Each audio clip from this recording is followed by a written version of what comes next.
சூர அல்-இன்ஃபிதார். அளவற்ற அருளாளனும் நிகரற்ற அன்புடையவனுமாகிய அல்லாஹுவின் திருப்பெயரால் துவங்குகின்றேன்.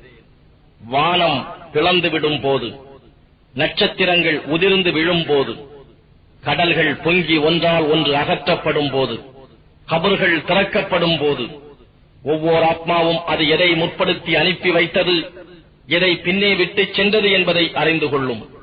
மனிதனே, கொடையாளனான சங்கைமிக்க உன் ரப்புக்கு மாறு செய்யும்படி உன்னை மறுட்டிவிட்டது எது? அவன்தான் உன்னை படைத்து உன்னை ஒழுங்குபடுத்தி உன்னை செவ்வையாக்கினான். எந்த வடிவத்தில் அவன் விரும்பினானோ அதில் உன் உறுப்புகளை பொருத்தினான்.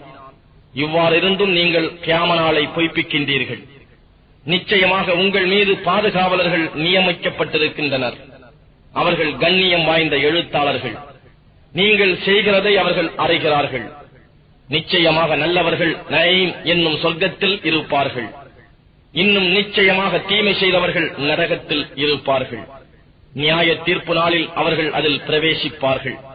மேலும் அவர்கள் அதிலிருந்து தப்பித்து மறைந்து விட மாட்டார்கள். நியாய தீர்ப்பு நாள் என்னவென்று உமக்கு அறிவிப்பது எது?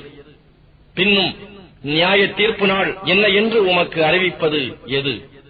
அந்நாளில் ஓர் ஆத்மா பிறிதோர் ஆத்மாவுக்கு எதுவும் செய்ய சக்தி பெறாது. அதிகாரம் முழுவதும் அன்று அல்லாஹுவுக்கே.